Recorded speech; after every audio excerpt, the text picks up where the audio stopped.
Algo que nos hace dudar sobre la existencia de trenes fantasma es la gran cantidad de personas que han presenciado estos sucesos. Uno de ellos es el tren fantasma de Saltillo, Coahuila. Todos estos sucesos paranormales se comenzaron a desencadenar desde la tragedia que ocurrió la noche del 5 de octubre de 1972. Se dice que las almas de los pasajeros aún vagan por la zona. En algún momento, muchas personas han contado sus experiencias en el lugar, como que escuchan el sonido de las ruedas de un tren sobre el metal de las vías, también escuchan el ruido del silbato del tren y pueden percibir el viento que hace el tren al pasar. Incluso se dice que personas que llegaron a tomarse fotos en el lugar, cuando las observaron con atención, vieron una presencia fantasmagórica en la foto. Aparte, es muy común escuchar risas de niños y lamentos. Pero, ¿qué es lo que sucedió ahí? La noche del 5 de octubre de 1972, exactamente a las 11:25 de la noche, el tren que viajaba de Real de 14 a Saltillo se descarriló en la zona de Puente Moreno. El tren constaba de 16 vagones y aproximadamente 1,500 personas viajaban a bordo, aunque se dice que viajaban mucho más personas y que no era la capacidad del tren, y el número de fallecidos se desconoce. Sin duda, esa fue una noche terrible y muchas personas aún la recuerdan. Recuerdan el ruido de las sirenas de las ambulancias y las patrullas, y aún así no se daban abasto con el traslado de las víctimas. Hubo muchos heridos, y los lugareños cuentan que aún hay cuerpos enterrados bajo las vías. Incluso quedaron casas abandonadas por las familias que murieron en el accidente.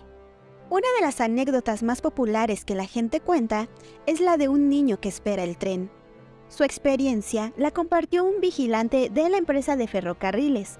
Contó que en su trabajo él tenía que caminar 5 kilómetros diarios para checar que no hubiera ningún tipo de problema con los trenes. Pero como él era de otro estado y llegaba recientemente ahí, desconocían la tragedia que había ocurrido en Puente Moreno.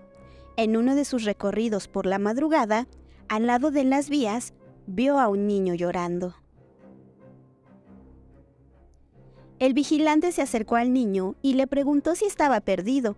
El niño le dijo que estaba esperando a su mamá, porque ellos venían en el tren de pasajeros y que su madre le dijo que lo esperara ahí. Entonces, el vigilante acompañó al niño a la estación del ferrocarril, pero él tampoco sabía que ya no se usaba el tren de pasajeros. Así que caminó con el niño varios metros, y cuando iban pasando por Puente Moreno, el niño desapareció. Ya no lo volvió a ver, incluso lo buscó por unos minutos, pero no lo encontró. Así que cuando le contó la historia a sus compañeros, fue cuando ellos le comentaron lo que había pasado en el accidente del tren. Otro de los trenes fantasma donde hay muchos testigos sobre los avistamientos es el de Abraham Lincoln. Abraham Lincoln fue asesinado el 15 de abril de 1865. Su cuerpo fue transportado en un tren fúnebre de 9 vagones de Washington a Springfield. Además, también iban los restos de su hijo, que había fallecido en 1862.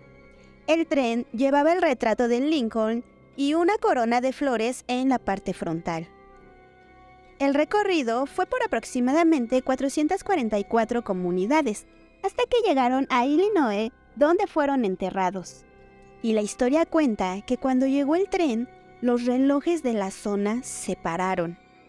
Algo curioso es que días antes, Abraham Lincoln había soñado estar en un funeral, y cuando preguntó qué es lo que sucedía en su sueño, le dijeron que el presidente había muerto.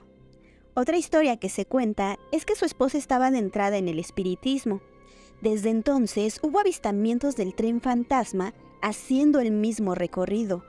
También hubo personas que contaron haber visto un ataúd cubierto con una bandera y rodeada por espíritus que parecían ser los soldados con uniforme azul. Y la historia cuenta que cada año que pasa el tren fantasma, los relojes de la zona también se detienen. Lo impresionante de este caso es la cantidad de gente que ha sido testigo de los avistamientos. Dicen que en los días del 24 al 27 de abril, el tren hace su aparición cerca de la medianoche, emitiendo una ligera música fúnebre, además del sonido del silbato, y el tren se desplaza sobre lo que podría ser una niebla oscura para después desaparecer. Otra historia cuenta que solo se escucha el sonido del silbato junto con la aparición de humo, pero no se ve ningún tren. Existen más historias sobre avistamientos de trenes fantasma. Algunas siguen siendo un misterio, aunque otras ya tienen una explicación científica. Y así llegamos al final de este video. Sugerencias los leo en comentarios. Soy Ariane. Gracias.